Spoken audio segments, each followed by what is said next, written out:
Okay, Larry, it's time for the theme song. Yeah, Bob. What do I do? Let's see. I know, you play the guitar. Bob, I don't have any hands. Oh, you're right. Well, okay, well, you play this. I don't want to play that. I'll look silly. Oh, come on, it'll be fun. Nope, not gonna do it. It's for the kids. Oh, okay. But they better not laugh. All right, better get on out there.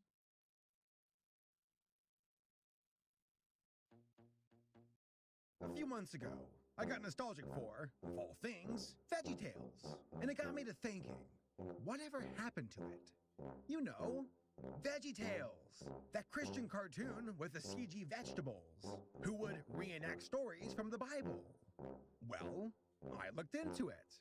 What I discovered was one of the most disastrous failures of a studio in animation history.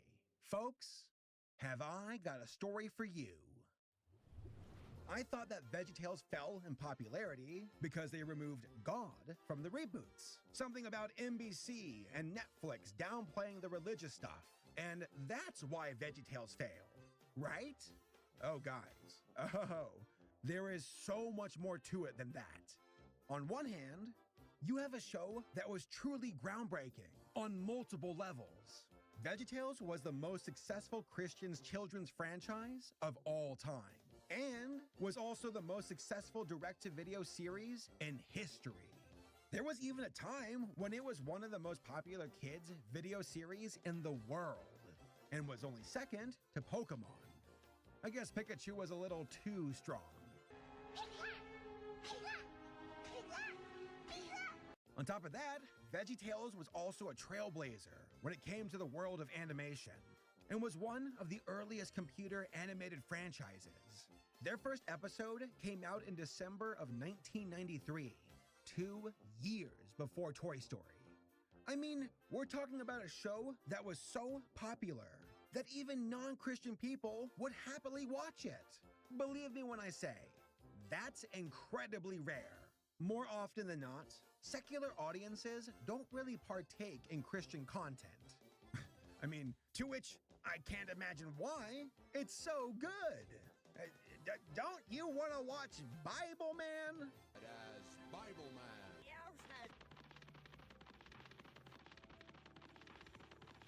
What the was that? But despite the accomplishments of VeggieTales, it also suffered some devastating defeats. Again, I thought that removing God from the series was the only thing that ruined it. No, let me get the list. There was poor management, massive layoffs, failed spin-offs, unfair distribution deals, creating a movie that cost twice its original budget, bankruptcy, lawsuits, and ultimately, broken dreams. And whose dreams were these? Well, that would be Phil Vischer, the creator of Big Idea Entertainment and VeggieTales.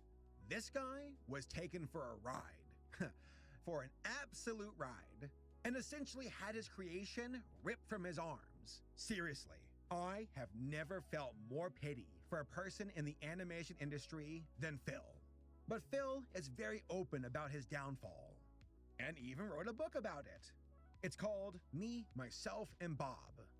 A book that was so informative and good that I read it twice. No joke. This is the hardest I've ever gone researching a topic. I mean, I grew up with VeggieTales, and it means a lot to me. I rewatched the episodes, listened to the soundtrack. I got to interview Phil. I strictly ate meat for the past 5 months just to be safe. And I even bought these puppets of the characters from eBay. Because I actually don't know. I felt a calling. I just, like they were whispering my name.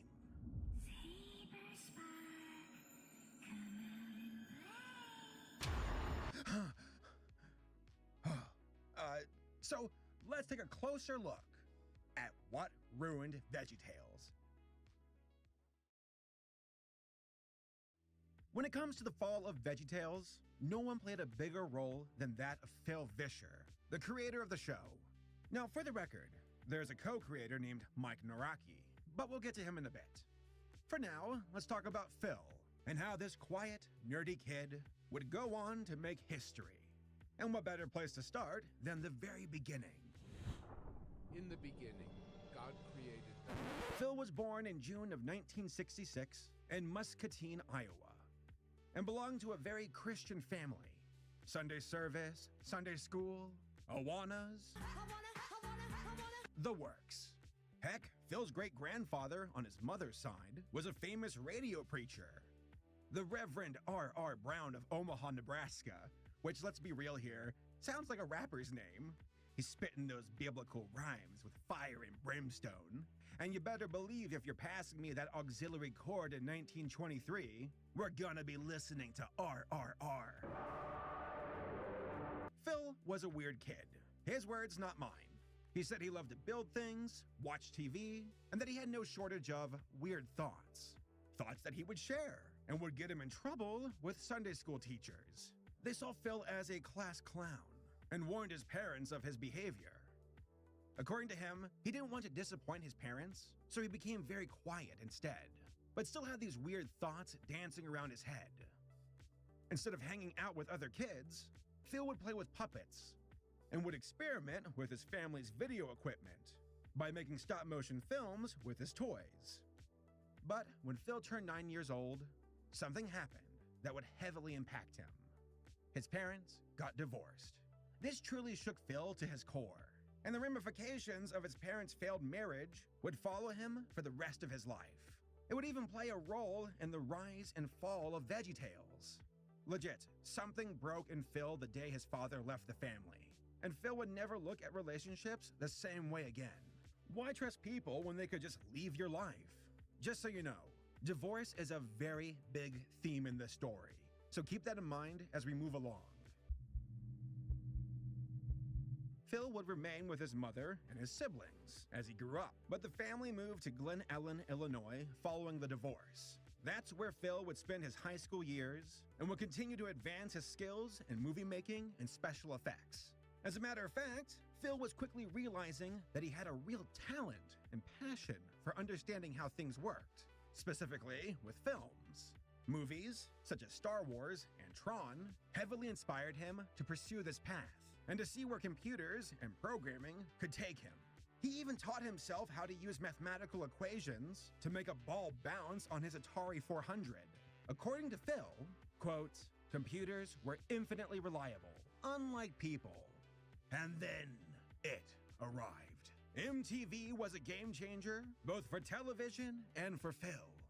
See new video music you can't see anywhere else. New contests, new specials, new guest VJs, new news. He was blown away by the creative aspect of MTV and what it was bringing to the table. Music videos and content that broke all the rules. To an artist like Phil, it was a revelation. To a Christian like Phil, it was more like the book of Revelation. Pelvic thrusting, curves on woman, Beavis and head. Phil was very alarmed at the ethical implications of MTV and what the channel was broadcasting into the very homes of red-blooded Americans.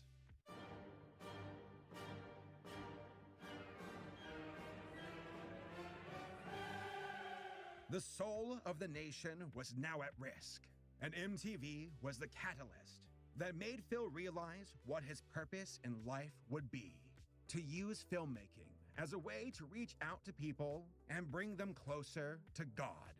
It would be both his job and his ministry. And how did Phil begin this journey? By dropping out of college.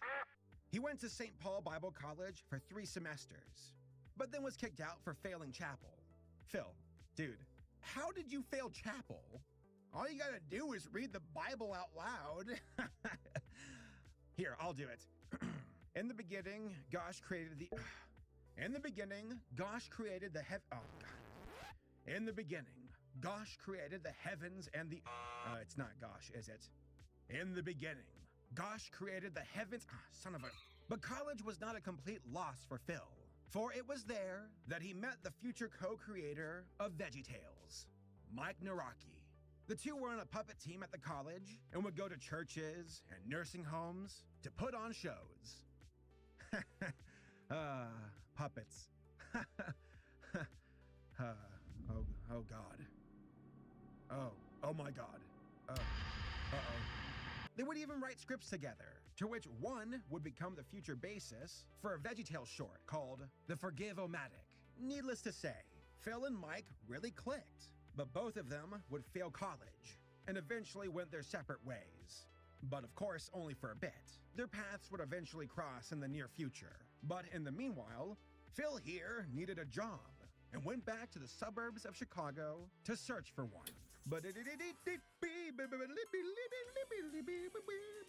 So Phil was now a college dropout and was on the hunt for a job. In 1985, he found one at a Christian video production company in Chicago. There, he would duplicate VHS cassettes. Remember those?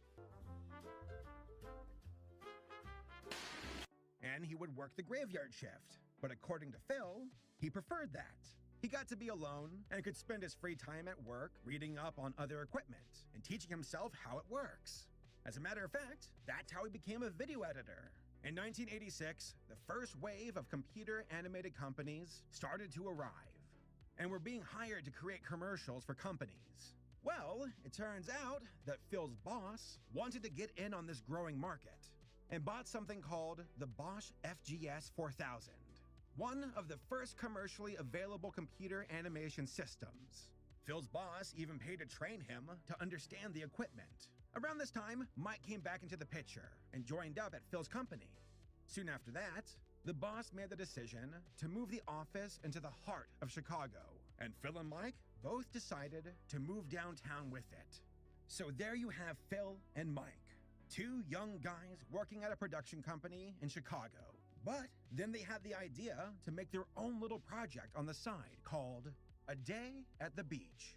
It featured Phil and Mike wearing sunglasses as they drove a banana car through a cartoon world, and a bunch of other silly antics. In a way, if you replace Phil and Mike for Bob and Larry, you're kind of looking at the very first VeggieTales film. But after 3 years of working at the production company, Phil decided that it was time to set off and launch his own business. He wanted to play a larger role when it came to the creative process and marketing of a company. In February of 1989, Phil launched GraphX Studios and started to look for business opportunities and clients to work with. Now, a big challenge Phil initially faced was affording equipment. So he struck a deal with another production company where he would buy time to use their equipment, but at night. But then a certain someone entered Phil's life. Someone very special. Lisa. Lisa and Phil originally met at a Bible conference and really hit it off. Like, really well. Cause the two got married after dating for like, what, 2 years, and then they had a kid on the way. And to make matters worse, Phil was broke. But money isn't everything. Bite your tongue. Yes, it is. Yes, it is. But real talk, Phil and Lisa really clicked. It turns out that Lisa's parents were also divorced, so the two were able to relate over that. In the book, Phil says that his successful marriage with Lisa is his greatest achievement in life, which, let's be real here, is really saying something, since Phil wrote this amazing song. Everybody got a water buffalo. Yours is fast, but mine is slow. Oh, where'd we get this? And that's hard to top. So life was starting to pile up for Phil. But folks, believe me, this was just the beginning. At this point of the story, we're going through the fun underdog phase. Just wait till we get to the real drama. Phil said in his book that computer animation would be the key to his storytelling. But he also knew how difficult that path would be. He even considered going the live action route and copying the successes of other Christian shows like McGee and Me, which, to be fair, had some animated segments too. By the way, folks, I watched an episode of this, and it is the most 1990s show ever made. It's like what Horsing Around was making fun of. Around this time, McGee and Me was the talk of the Christian town, and was the show to beat. It was very popular in Christian bookstores, and was handled by Focus on the Family and Tyndall House Productions. But Phil here thought, maybe I can do better.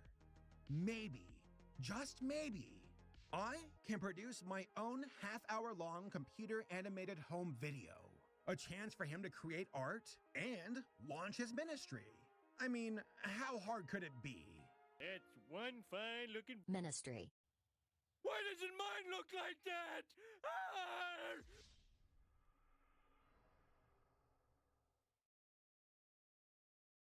In early 1990, Phil kicked things up with his pursuit of computer animation and decided to go to SIGGRAPH, which stands for Special Interest Group on Graphics and Interactive Technologies.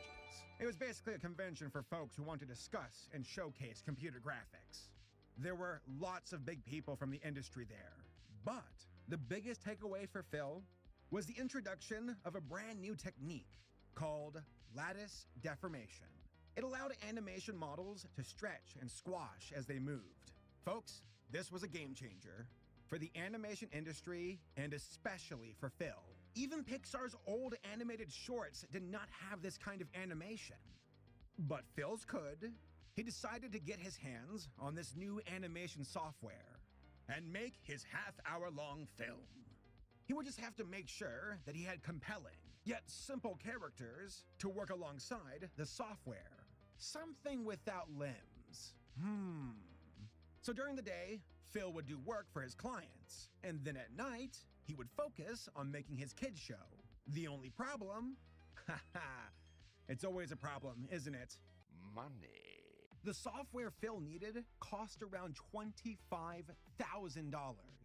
But his stepfather was kind enough to lend him the money for the program. Phil got lucky, but still had quite the road ahead of him. He had a wife, he had a kid on the way, and he had a small business that was hanging on by a thread. But he was optimistic. He got to test out the lattice deformation for a client, and they absolutely loved it. Phil then made his own character for a test run and created Nerf Ball Guy, which was a total success. That ain't right. But then he realized that he needed characters that were even more simple. Monopod bodies, no arms, no legs. If there was going to be any effort on these characters, it was going to be focused on their eyes. And that was a brilliant decision, considering that most CG characters at the time had rigid eyes that lacked expression. Phil wanted to capture the cartoony eyes from the old days of animation, like with Daffy Duck or Bugs Bunny. It is legit amazing that the limitations Phil faced would actually provide a solution that would make his characters truly stand out. And now we get to the part where the magic begins. Wait, magic? No, that's witchcraft. So Phil had the technology and a rough idea of what he wanted to do. Now he just needed to finalize his characters. What about, talking candy? Yeah, hey, that could work. Hold it, said Lisa Vischer. You know, moms are going to be mad if you make their kids fall in love with candy bars. Dun, dun, dun, dun, dun. Oh my. She's right, said Phil. Talking vegetables would be much more palatable. So Phil decided to create a cucumber character, who he nicknamed Mr. Cuke. Ah, sweet. An early version of Larry. It was like part of his evolutionary process. Agumon, what Digivolve too?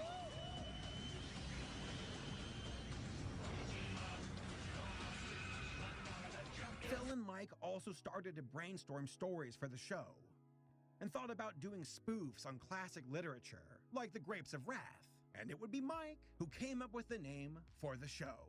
Phil then went to a company called David C. Cook to see if they wanted to invest in the production of VeggieTales.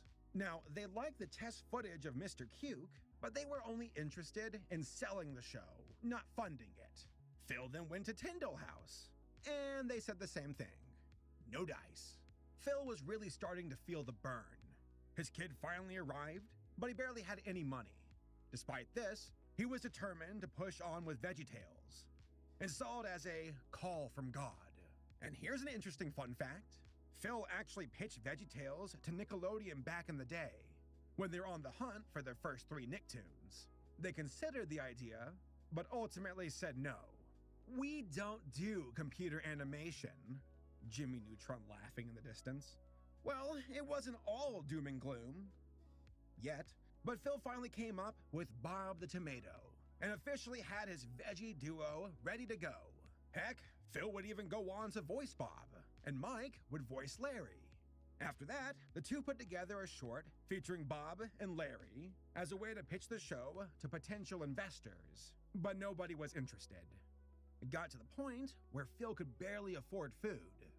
And for the first time since his journey began, he doubted himself. He thought maybe God was wrong on this one. But according to Phil, he got this random check in the mail for $400 from some anonymous source and saw it as a sign to keep pushing forward. So he kept at it. He even got some advice from his mother about how to portray Christianity in the show. Number 1, do not portray Jesus as a vegetable. Good call, Phil's mom. Jesus Christ, that's Jesus. Number 2, try not to imply that the vegetables can have redemptive relationships with God. Don't show the vegetables praying unless they're playing the role of a historical or biblical figure. And number 3, try to communicate to kids how God made each one of them unique, and he loves them very much. She said, that is your most important message. That advice would serve Phil well as he pushed forward. But then, something amazing happened. Phil got $80,000 from a friend. Just a guy who was like, hey man, I really believe in what you're doing, and it needs to happen. Which is like, incredible. I mean, none of my friends have given me $80,000. To which, at that point, are they really even my friends? You know who you are. Well, strap in, folks. Things are about to take off for Phil. He got a chance to pitch his show to some Christian ministry that aired kids shows in the Middle East. This mysterious stranger from the ministry, who couldn't even reveal his name due to security reasons. Okay. Well, the guy struck a deal with Phil and said, we will pay you $110,000 in exchange for 11 episodes of VeggieTales. Boom. There it is. Phil finally secured funding. And now it was time to make a show. Allow us to introduce ourselves. 1993, and the gauntlet has been thrown down.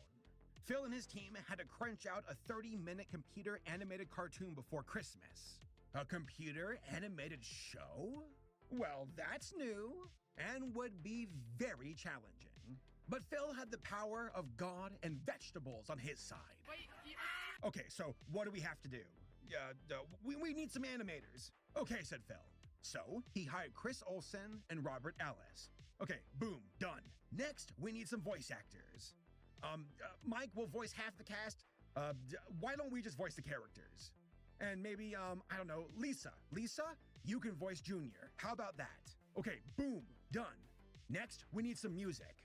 How about this guy named Kurt Heineke, who works as the music director at our church and has zero experience working on shows?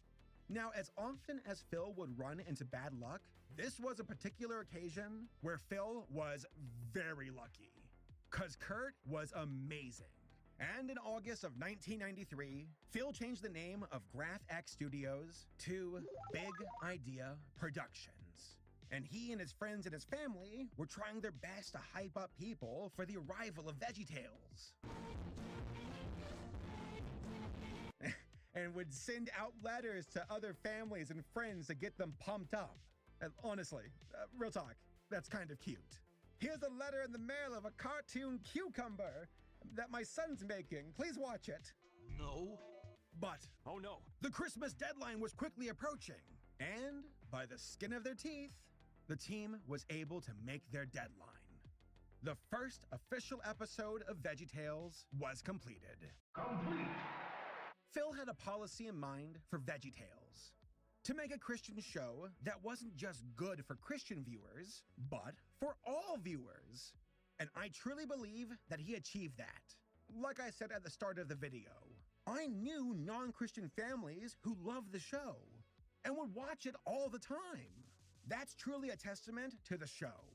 First off, the direction Big Idea went for the animation was brilliant. Focusing on the eyes and face of the models gave these characters such a massive edge when it came to expressions. So many expressions. Then there's the music. For a guy who was new to producing music for videos, Kurt absolutely knocked it out of the park. The songs in VeggieTales are, in my opinion, genuinely fantastic and still hold up to this very day.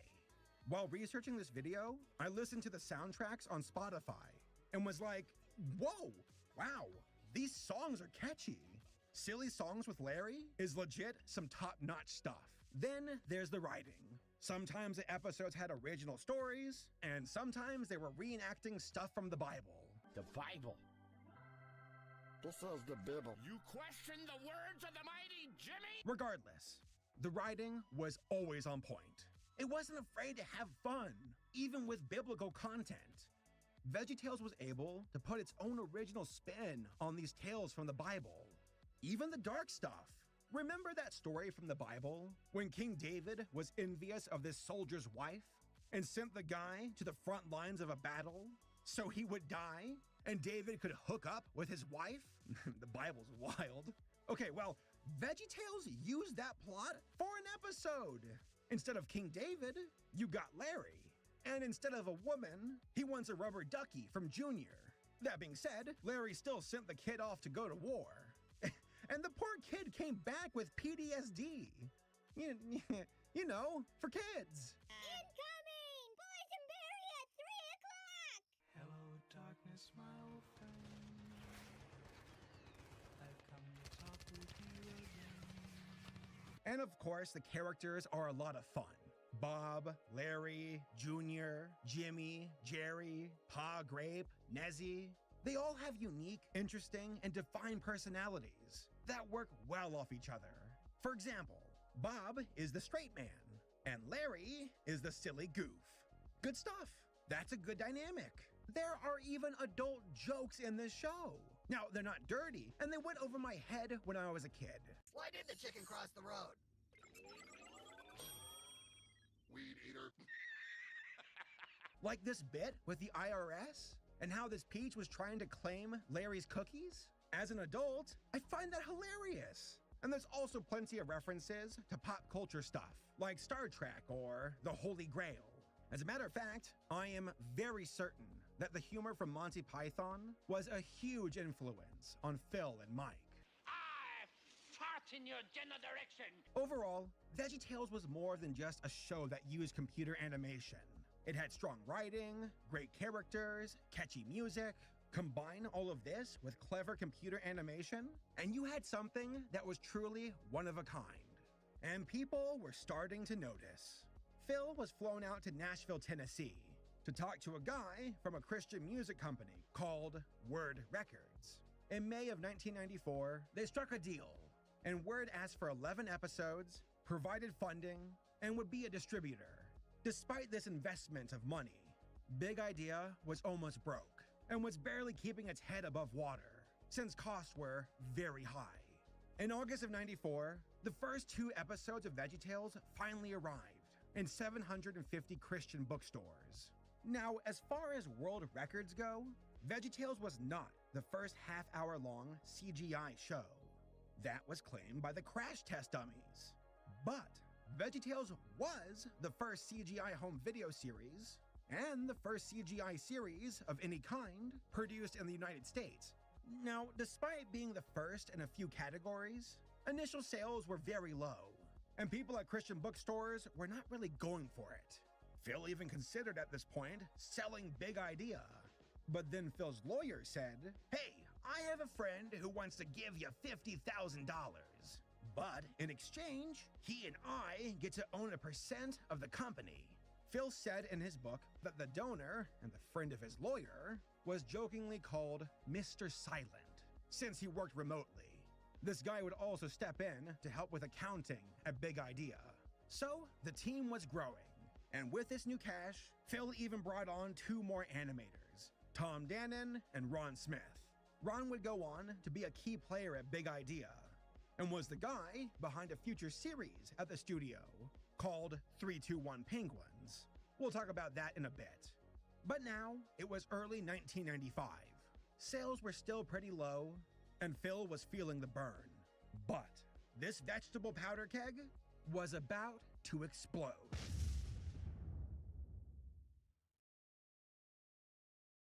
So, what caused VeggieTales to blow up in popularity? A key thing to remember is that VeggieTales was primarily sold in Christian bookstores. Unlike Walmart, the people who worked at these bookstores had more freedom to choose what they wanted to put on the TV. Well, it turns out that these young adults and college kids who worked at these bookstores really liked VeggieTales. They liked the animation. They liked the jokes. Phil even got letters from adults who were like, "Hey, my husband and I love your show. We even threw a VeggieTales themed party for our friends. By the way, we don't have kids." Phil was like, "Wait, what? Oh, looks like these cool college kids were eating their vegetables after all." I said I don't want any damn vegetables. All right, that's it, young man. No Bible stories for you tonight. Oh. And guess what? It was catching on.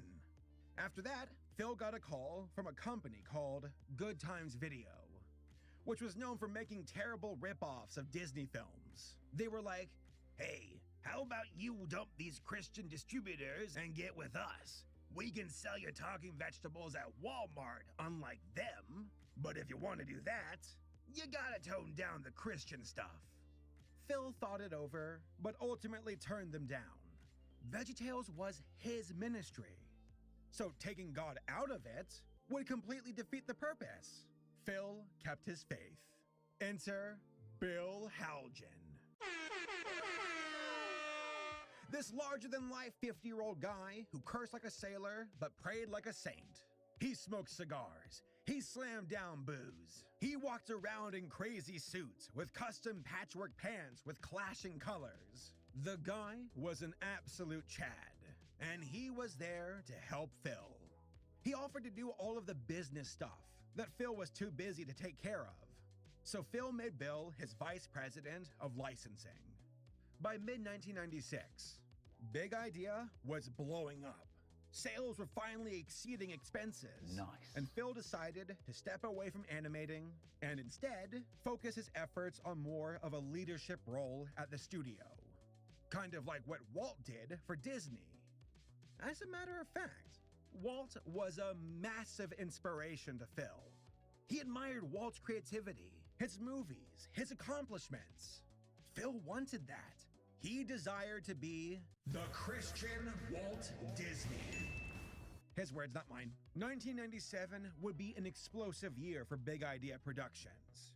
Videos were flying off the shelves and breaking records. And the merch, books, clothes, costumes, puppets.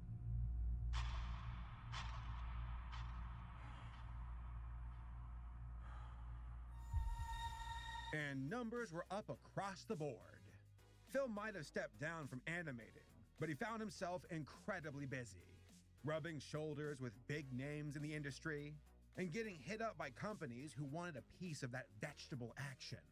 Now, a big part in our story, and I mean big, was the arrival of Dick Leach, the owner of Lyric Studios and the father of Barney the dinosaur. Phil really liked Dick. And appreciated that he was a man of conviction and principle. Lyric distributed multiple franchises and would be a good pick for VeggieTales, since the previous distributors were becoming more and more unappealing with their questionable business practices. With Lyric at Big Idea's back, they could become big. Like, really big.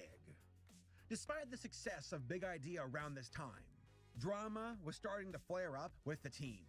More people were being hired at the company, and the personalities were starting to clash. Also, the question came up, should the people we hire be Christian? This is a Christian ministry after all. Or is that too unreasonable? So the more people they hired, the less Christian Big Idea would become. Phil was kind of caught between a rock and a hard place with this one. He was afraid the Christian vibes of Big Idea might scare off employees. And to Phil, he hated the idea that others could mess up his life by leaving him. Don't leave me. But there was no time to worry about that. Phil had a dream, a vision, to take on the big, money-loving, unethical giants of the entertainment industry. Disney, Viacom, Warner Brothers, all of them soulless corporations who stood for nothing and did not care about the heart and soul of America. But Big Idea was sharpening its blade and was ready to offer a company that actually had morals and stood for something decent. Phil allows himself to hope for more than glory, such mad hope. But there it is. Against a secular world, against all odds, we can do it. We can take down the corporations. We can win.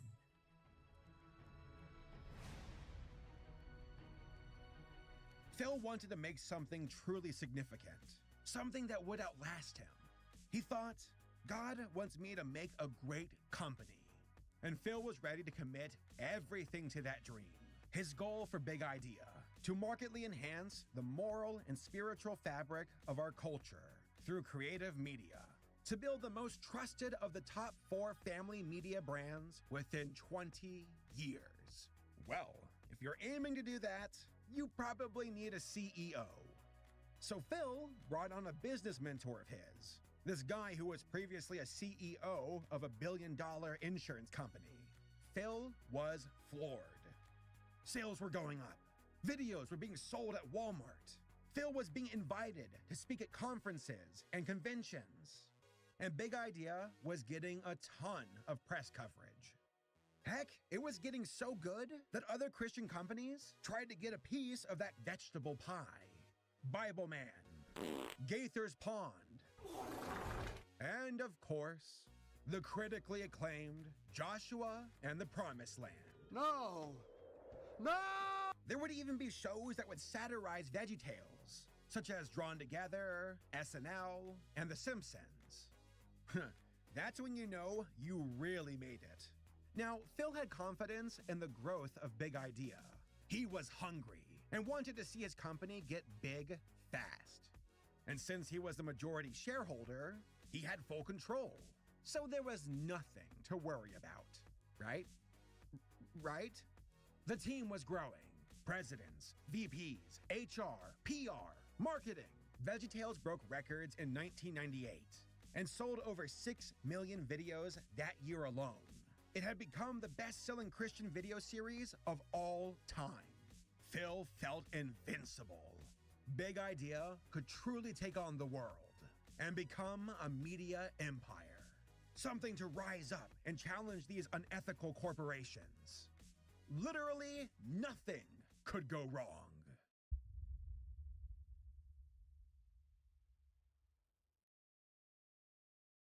So here we are, the beginning of the end. Sure, things were looking good for Phil, but all of that was about to come crumbling down. And the canary in the coal mine? Mr. Silent. He said to Phil, "I'm concerned about the growth of the company. We're spending too much money." And Phil replied by moving the location of Big Idea to a larger office. It was, after all, God's will. The studio was even catching the attention of Disney, since some of their own animators were quitting to go join Phil and his team. Yep, Mickey Mouse had officially noticed Bob and Larry. Oh, I'm gonna chop you up and put you in a salad and feed it to my dog. Not Pluto. Goofy, that dog. Oh, you stop calling me a dog. I'm a sentient creature. But things were about to take an ugly turn. The staff started to fight more often. Marketing people were starting to tone down the Christian stuff on the Big Idea website in favor of a moral active demographic. Christian employees were trying to witness and share the love of God with non-Christian employees, leaving Bible tracts at their desk. Oh, I just don't like that. Mom! HR did not like that. But Phil did not want to fire people. He did not want them to leave his life. Also, Phil mentioned that he wasn't having as much fun anymore. It was all business this, business that. He was stretched way too thin. And then treachery was abound.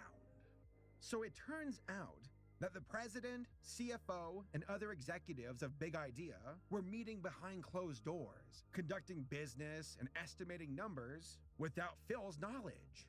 Lines were officially being drawn in the sand. Phil and Mike were then about to make another critical mistake, creating a cinematic VeggieTales movie. It was called Jonah, and Phil and Mike thought it could work. Okay, so the passion's there. What about the finances? Kind of. We'll double back on this. Up until now, 1998, VeggieTales video sales were going up exponentially. But 1999 would be the year when sales would finally slow down by a considerable percent. In 98, sales increased by 200%. In 99, it was only 10%. And while the sales dipped, the staff only continued to increase in size, and expenses went up with it. They were paying for a larger staff, and the cost to make a single video of VeggieTales was now around $1 million. Uh-oh. Is that the sound of a clock ticking? It's time to stop! The list of problems started to grow, and fast. Strap in, folks. This is about to get ugly. The suits of the company were pushing Phil more and more out of the picture. Meanwhile, employees were leaving Big Idea because it was too Christian, while other employees were leaving because it wasn't Christian enough. And then the cost of Jonah continued to rise. What they estimated to be around $7 million in production cost and $7 million in marketing would eventually cost more. Much more. And then this dream building that Phil was trying to secure for Big Idea in Lombard, Illinois, blew up in his face. They thought this building would cost around $10 million. Psych! It ended up costing $17 million, and the bank they were working with would only loan out $8 million. This, folks, in my opinion, was the first real big blow to Big Idea Productions, and it was only going to get worse. The project was canceled, and Big Idea lost $4 million in their investment for the building. Ouch. Phil then took a much-needed break after that, but came home to absolute chaos. It got to the point where Phil sat his executive team down and had a let's talk kind of meeting. It did not go over well, and the president of the company refused to talk to Phil until he apologized. Sales for Big Idea in 1999 totaled $38 million. In 2000, The executives were estimating 77 million. That was very optimistic. And worst of all, the estimated cost in 2000 were going to be around 73 million. And most of that was going toward non-animator jobs. Phil did not like that. In January of 2000, the numbers were in, and Big Idea missed their forecasted sales by 80%. And at that moment, Phil decided it was time to fire his president. The guy had been screwing Phil over for long enough. Also, a bunch of other executives were let go, or straight up left on their own accord. Phil was trying to clean out management, and in the process, he crunched some numbers, and then it dawned upon him. Things were really bad. Big Idea desperately needed money. It got to the point they were going to run out of money in only a few months. And they still needed money to finish their movie. But they were $20 million short of being able to complete it. So they reached out to their bank for help. The bank was willing to lend them a helping hand, but there would be certain stipulations. If Big Idea wanted that fat loan, they would have to be kept on track and meet certain numbers. If not, the bank could foreclose on the company. So Phil signed the agreement in August of 2000. 1 month later, and they were out of compliance, meaning the bank could shut Big Idea down. Right about now, you guys are probably thinking, this is the worst it gets. But I'm not done yet. In late 2000, the expenses for Big Idea were skyrocketing, and sales were also declining. Jonah was in production, and money was extremely tight. So tight that Phil had to cut down his staff yet again. All the executive people were practically gone by this point, except for a new president who stepped in temporarily. The new president did some number crunching, said that Big Idea would be out of money in 60 days, turned to Phil and said, "What did you do to VeggieTales?" Where are we on our oof counter? 2 so far? Well, there's number 3.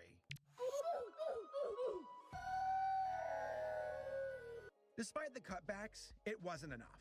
And in May of 2001, Phil went forward with a massive layoff, and it broke his heart. He hated to see people go, but it was the only way to cut cost.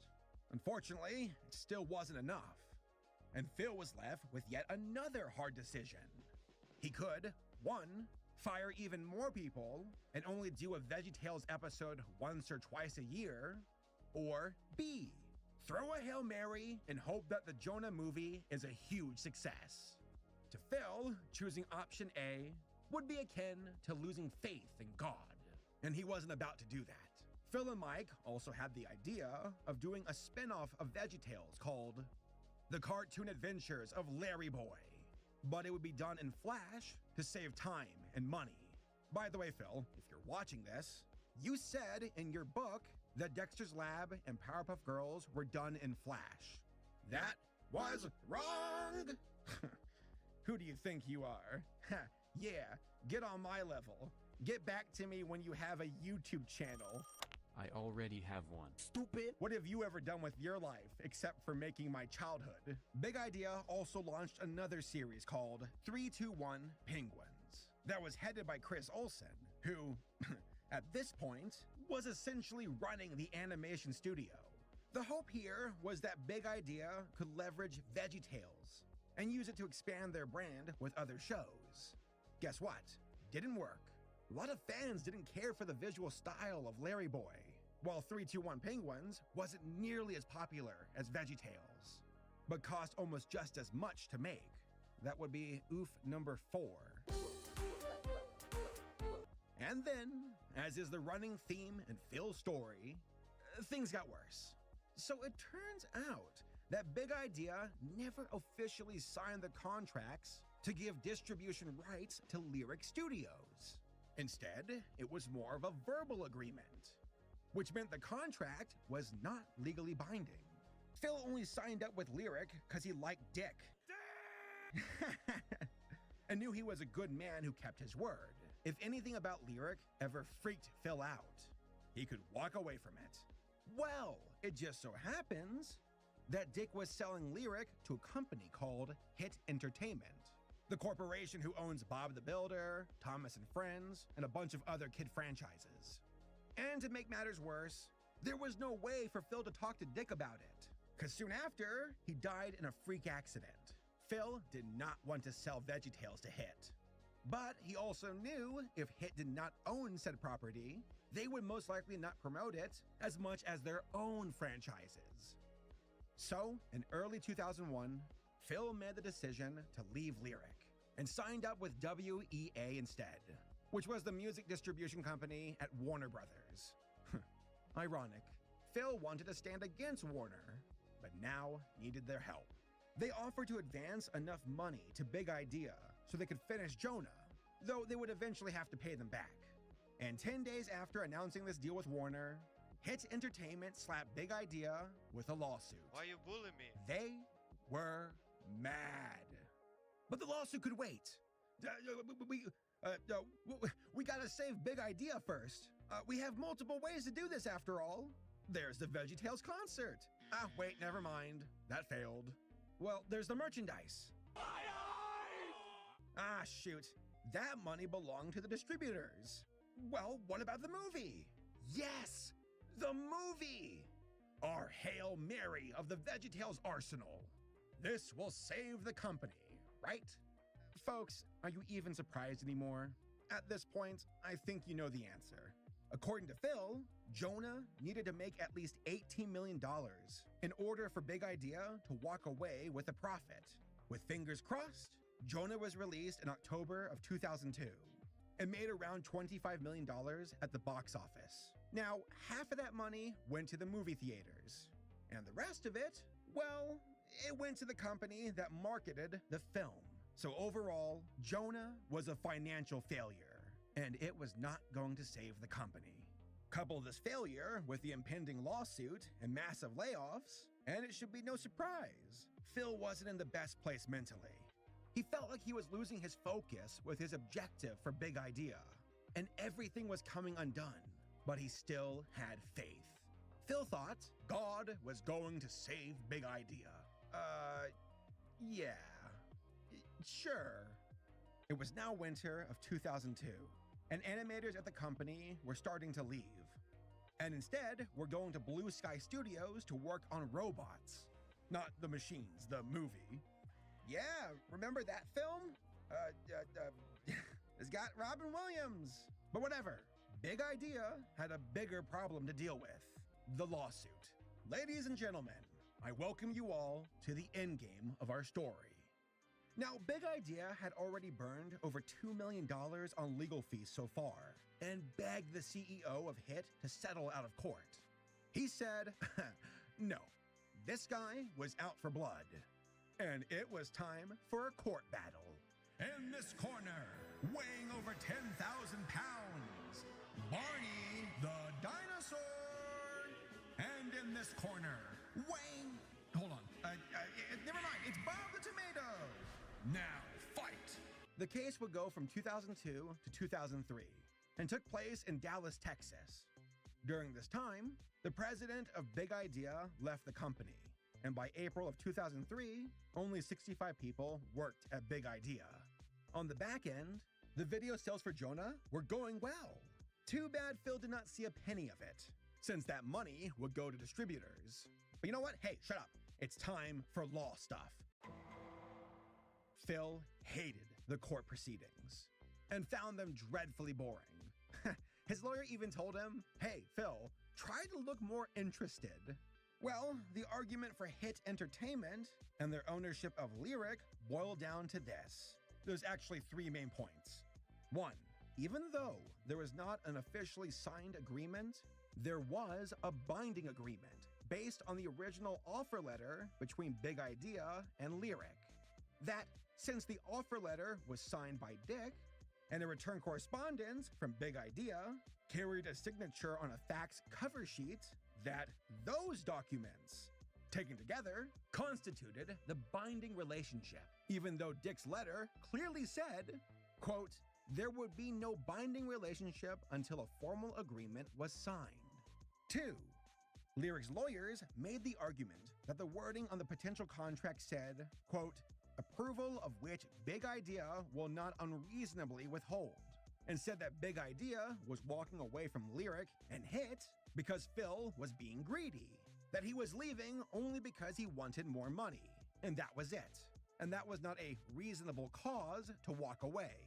They admitted that Big Idea had the right to approve of Hit's purchase of Lyric, but that they, quote, unreasonably withheld approval.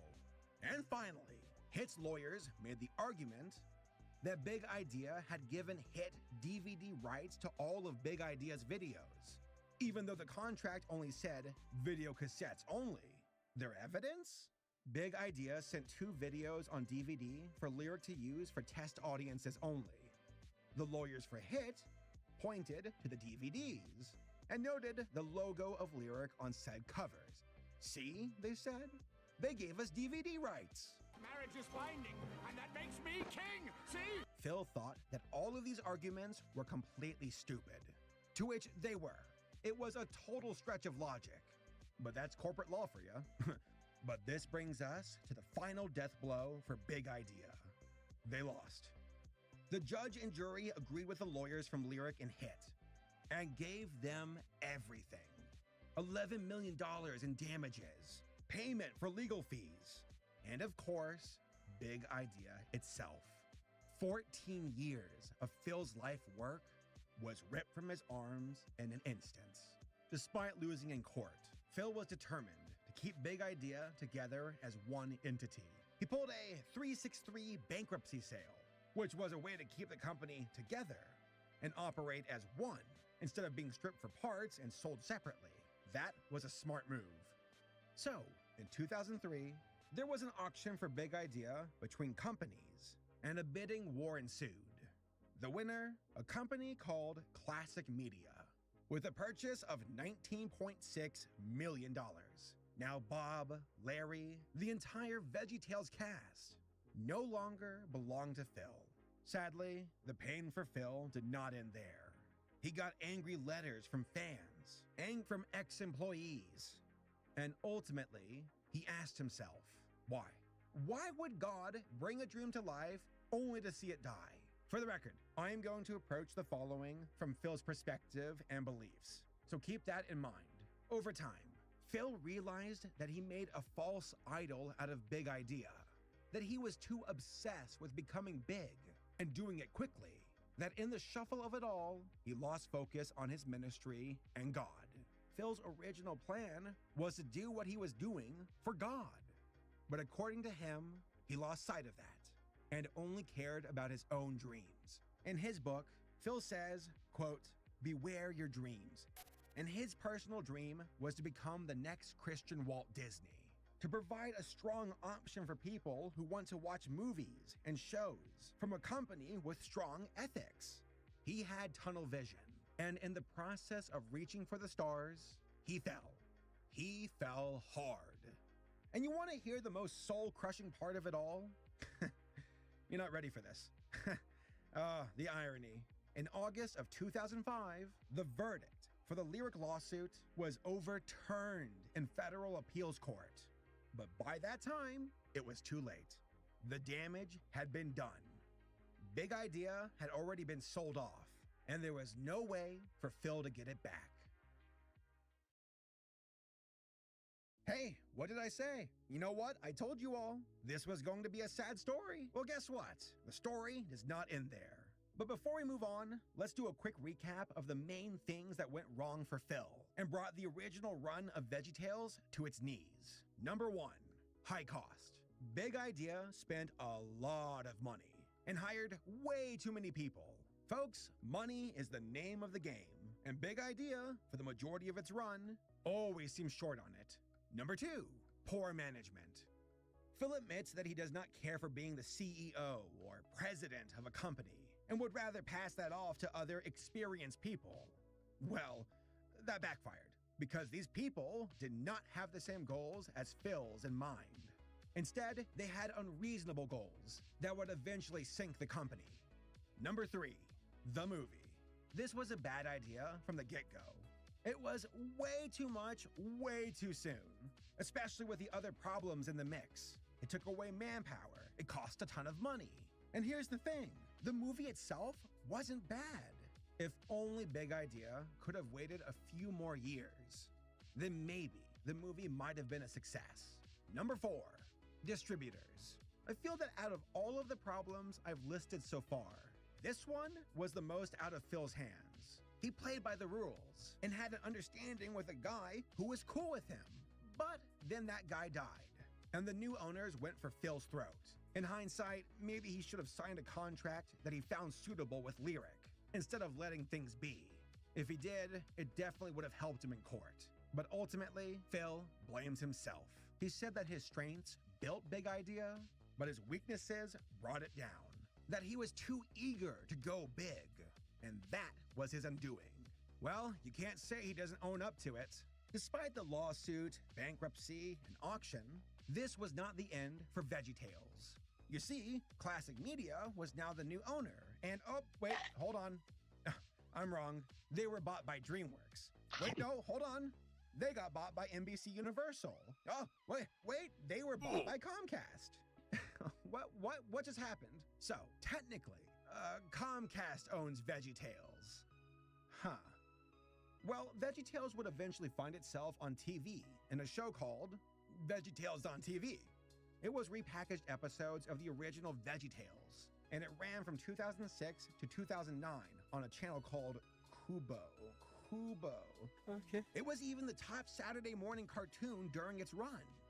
But this was also the time when the new owners started to downplay God in the show. I actually got to ask Phil about this, and he said, quote, I was upset when an NBC deal resulted in the classic episodes being de-godded, because I had been told that wouldn't happen, and I was involved in that project. I stepped aside when it became clear the shows needed to be secularized. Heck, I mean, there were religious groups that were fuming that they were taking God out of VeggieTales. One member said, quote, the series is successful because of its biblical worldview, not in spite of it. That's the signature to VeggieTales. End quote.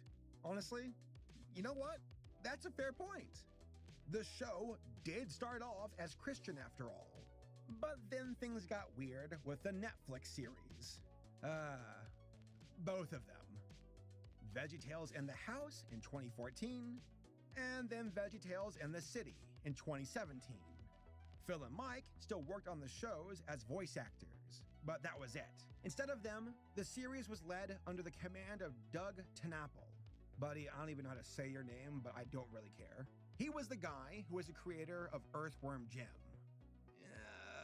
Not my first choice, nor my 87th.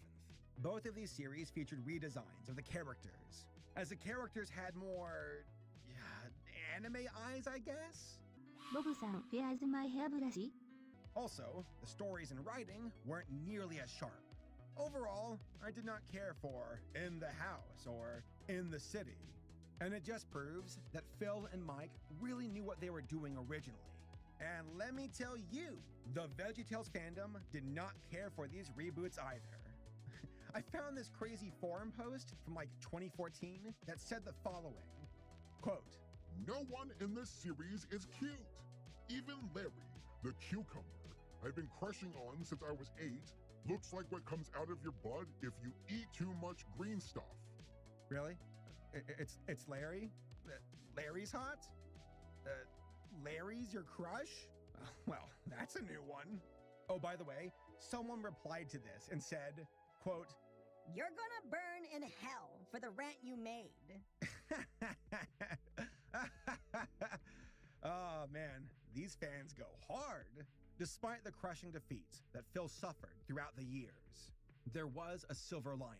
He got a second chance. In March of 2019, it was announced that the broadcasting rights to VeggieTales was picked up by Trinity Broadcasting Network, a Christian-based television network. They wanted VeggieTales to return to its original format, and also wanted Phil to be a writer and director on the show. Heck, they got the old band back together. Phil, Mike, Lisa, Kurt. It was like seeing old friends again. The show is called The VeggieTales Show, and the first episode was released in late 2019. I watched it, and it feels a lot like the Muppets. with how they put on a show, and Kermit's running around backstage with his clipboard, trying to keep things in line. It's like that, but with VeggieTales. The writing is familiar, the jokes are funny, the characters look much better, and overall, I dig it. Again, Phil and his team brought something unique to the table when they were originally making VeggieTales. So it's really good to see them back on the show. Oh, and by the way, the first episode is about making peace. And at the end of the show, Bob straight up apologizes to the rest of the VeggieTales for letting them down and asks them to forgive him. If that is not a metaphor, then I don't know what is. So, in conclusion, after sharing this long story of success and failure, I have to say this. I both pity and respect Phil. This truly was a story about a man who was original and brilliant. How he built something amazing, but unfortunately flew too close to the sun and came crashing down. And here's the thing, he admits it, which is refreshing since most people don't like to admit their mistakes. And considering all things, VeggieTales was a pretty groundbreaking show and was very good during its original run. I rewatched it while working on this video, and the show absolutely holds up despite its old animation. It's truly a testament that VeggieTales was built on creative animation, great characters and writing, and very catchy music. It was more than just Christian vegetables or early CG animation. It was one of a kind, and that is why it became a global phenomenon. Honestly, it makes me wonder what could have been if Phil could have stayed in charge. But in hindsight, it sounds like things played out in a way that ultimately worked out in Phil's favor. He sounded miserable during the late 90s and early 2000s, and seems much more happy now. I suppose all's well that ends well. Again, I have a lot of respect for Phil. I know not everyone is on the same page when it comes to religious content, but I see Phil as a genuine guy who meant well. He never struck me as arrogant or mean-spirited, just a guy who was clever with his creations, but was taken for a ride while reaching for the stars. Props to Phil for admitting his faults, learning from them, and moving on. That takes guts. Overall, I hope more people will see the original VeggieTales in a better light and realize how much of a footprint it left on the history of animation. And all thanks to a nerdy kid and his religious vegetables. Well, we're out of time for today, but remember, God made you special, and he loved you very much. Bye! Bamboo! Speaking of which, where are my God-fearing vegetables? Where's Larry?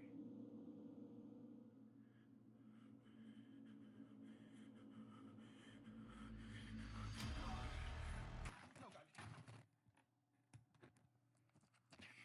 I have to use that, actually.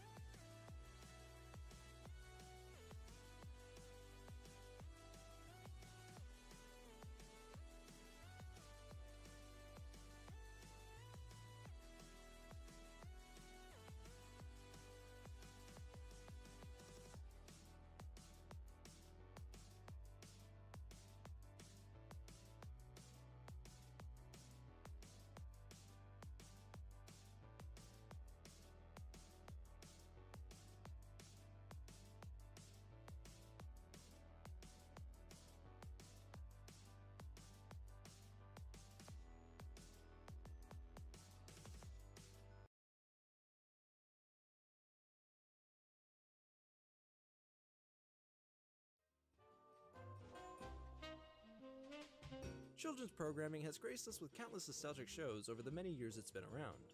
Murderous house animals, wholesome education, 20-minute toy commercials, whatever the hell this is. We've seen it all. However, if you grew up having your bookshelves look like this, chances are you were homeschooled, which meant you weren't allowed to watch most, if not all the shows I just mentioned. SpongeBob? Gay propaganda. Pokemon? More like Pokey Demon. Here's the next character. This is Misty. She's headstrong and stubborn, constantly arguing with Ash. Typical woman. And of course, how could we forget about our subliminal mouse overlord? With the idea that Saturday morning cartoons were either going to turn their kids gay or teach them how to open up a portal to the ninth circle of hell, Christian parents in the 90s quickly pulled the plug on secular entertainment and would only ever have it plugged in if the folks over at Focus on the Family said the coast was clear. So what were homeschool kids left to watch? Then in his darkest hour, the words of a single book began to change his life. And at last, Miles Peterson felt the burning desire to know God.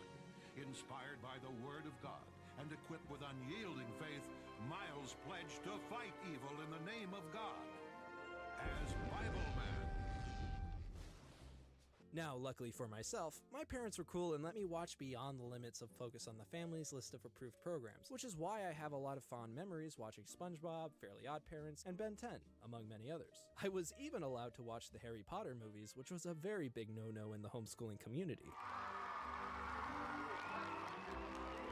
My dad also let me watch Lord of the Rings, Pirates of the Caribbean, and Jurassic Park, which my mom did not approve of. Despite my super awesome parents being really cool about the movies and shows I watched, we were still a Christian homeschooled family, so I grew up alternating between VHS tapes of Spider-Man and Bible Man. As you expected, a lot of these shows just weren't good, with the exception of a few like Adventures in Odyssey and Angel Wars, which was actually really cool. A lot of these shows are imprinted on the deepest, darkest corner of my subconscious, whether I like that or not. Some of the shows I hated, like Hermie.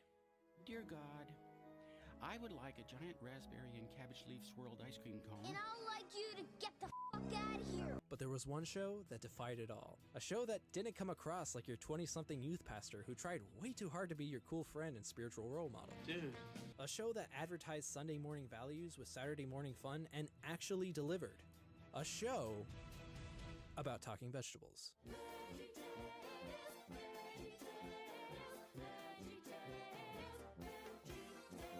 VeggieTales, for lack of a better term, was the shit for us homeschoolers.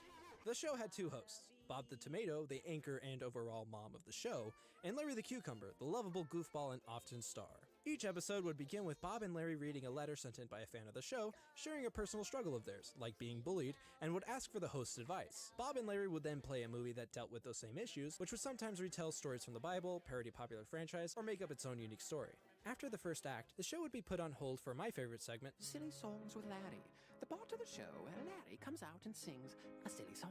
The movie would resume and conclude with the characters learning their lessons and, more often than not, a celebratory musical number. Bob and Larry would return, talk about the morals of the story, read a Bible verse pertaining to said moral, and finally end with the wholesome affirmation, God made you special. And he loves you very much. This formula, though repetitive, was incredibly successful and was like crack to my 5-year-old brain. If we went to Family Christian Bookstore, you better believe I begged my mom to buy me 3 VeggieTales DVDs, the Larry Mobile, and Bob and Larry Sing the 70s. I was so obsessed with VeggieTales that my mom somehow once got Tim Hodge, the director of multiple VeggieTales episodes, on the phone to talk to me while we lived in a third world country. Fun fact, if you ever wondered why they never parodied Star Wars, it's probably because I suggested the idea to him, which if I remember correctly, could somehow implicate the studio into some weird copyright laws. So you have 7-year-old me to thank for that. Point is, I loved VeggieTales, and remember it being just as good as the other shows I watched when I was a little Christian boy. But truth be told, I'm not a little Christian boy anymore. I'm an agnostic adult with Eastern-leaning spiritual beliefs and haven't seen an episode of VeggieTales since I was, 12? Which probably doesn't even count because it was on in the background at a friend's house. I have, of course, rewatched episodes of SpongeBob and can confirm, it's as good as I remember. But Nineveh! My childhood memory hasn't always been the most accurate judge for the quality of TV and movies, so I honestly don't know if VeggieTales is as good as I'm remembering. So I decided to revisit it. It all began in 1993 with Where's God When I'm Scared, and I went back to this one with the fond and fresher memories of the more polished and refined episodes of the early to mid-2000s, where the pace was quick, the writing was clever, and the themes were fitting. Instead, I was met with primitive 3D animation, a slow anxiety-inducing pace, and questionable execution of themes, which when combined with my nostalgia from watching this when I was a toddler, creates an existential atmosphere that fits rather nicely with this episode's theme. So yeah, the animation's super weird, but it's important to keep in mind that this was made during the dawn of 3D computer animation. Previous to the episode's debut, the only uses of 3D animation that were in the public eye at the time was the music video of Money for Nothing and 2 short films made by Pixar, a company that had been bought by Steve Jobs from Lucasfilm, which was employed by veterans of the entertainment industry. Meanwhile, this was made by 3 guys fresh out of Bible college. Hi Phil, how you doing? Welcome to Big Idea Productions. I'm Bob the Tomato. I'll be your host today. In a pre-Toy Story world, VeggieTales was revolutionary, and the fact that the first episodes were only made by a few guys struggling to pay rent is impressive. Unfortunately, it's terrifying. What are you gonna do? I'm going to call the police. The episodes that followed are also filled with really weird things, like Bob and Larry escaping communist Russia, a toy massacring a helpless penguin, and a religious extremist with control over the workforce who makes his employees, all of whom who work on minimum wage, mind you, worship his god or else they are ostracized and burned at the stake.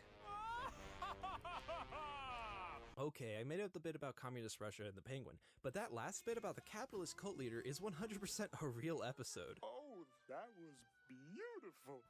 I'm gonna be singing that song myself as I throw you into the furnace. These episodes are weird and darker than I remember, but in all honesty, that's part of the charm. While they lack the signature formula and pace of the later episodes, they make up for it with the silly songs. You got a Where's My Hairbrush where Larry realizes he's bald. Why do you need a hairbrush? You don't have any hair. Larry is taken aback. The thought never occurred to him. The Song of the Dancing Cucumber, Love My Lips where Larry goes to therapy for kissing his aunt who had a beard. And it felt weird. My, she had a beard and it felt weird. She got a beard. Oh. And Oh Santa where Larry commits tax evasion. It quickly became apparent to the guys fresh out of Bible college, also known as Big Idea, that they had hit gold with the niche market that is homeschooled evangelical families and were destroying the competition, which, as we previously covered, was not good. Hi, kids. Demand for VHS tapes of religious vegetables was high, which meant more money for Big Idea, which in turn meant higher quality episodes, which in another turn ushered in... Won't you take me to Funky Town? Josh and the Big Wall. Great success. Madam Blueberry. Great success. Every episode from this era was a Great success. The musical numbers were catchier, the animation improved, and the lessons went from forgive those who make fun of you to if you end up a queen because you're the hottest virgin on the block, try to persuade the king from committing mass genocide against your people. You ought to be sent to the island of perpetual tickling along with anyone else who dares scheme against my queen and her family.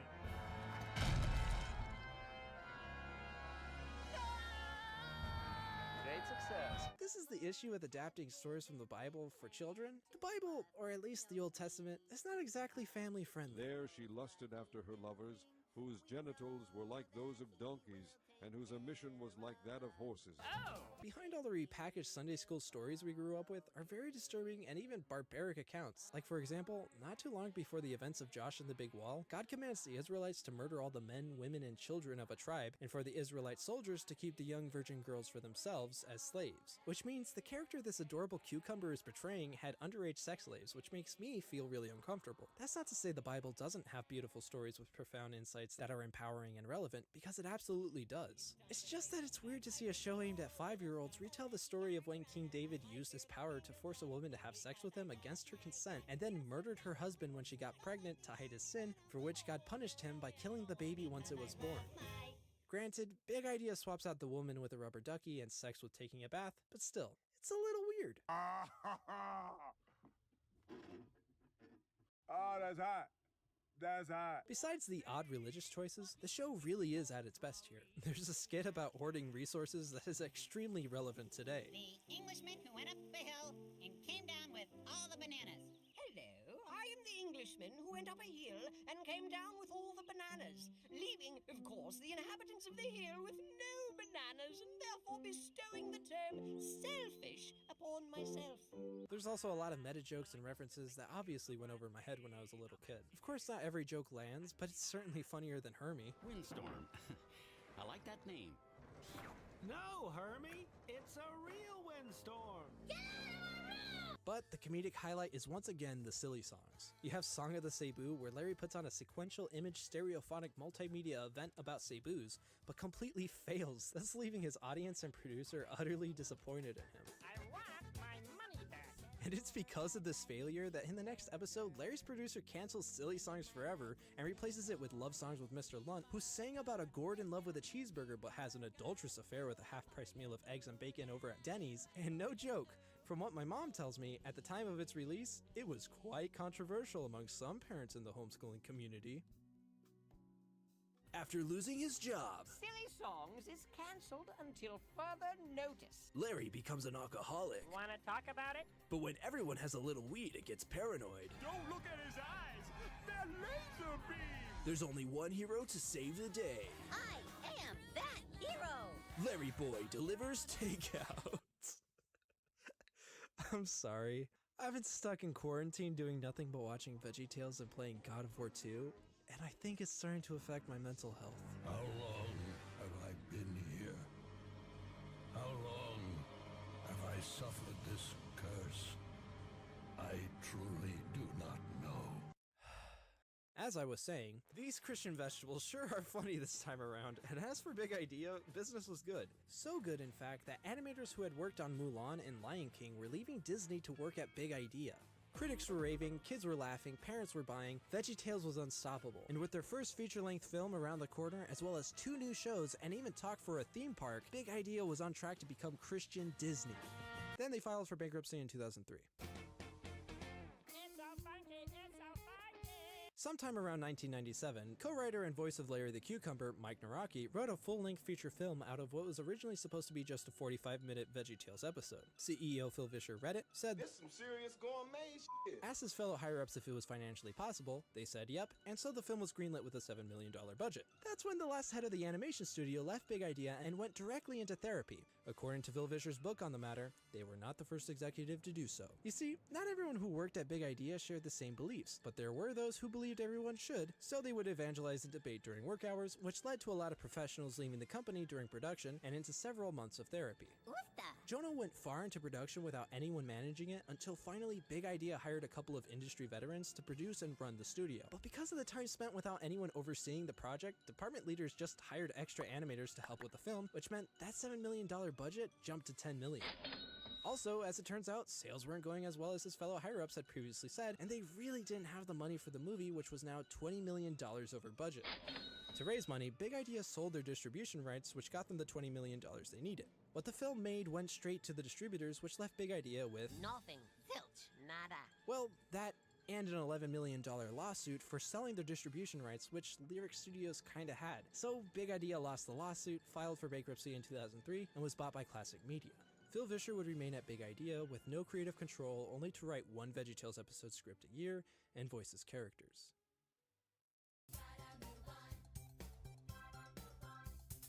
Now surprisingly, the quality of the show didn't immediately drop off. In fact, the first batch of episodes following Jonah were actually some of the best in the series. Wonderful World of Autotainment predicted modern internet humor to a T. In the future, entertainment will be randomly generated.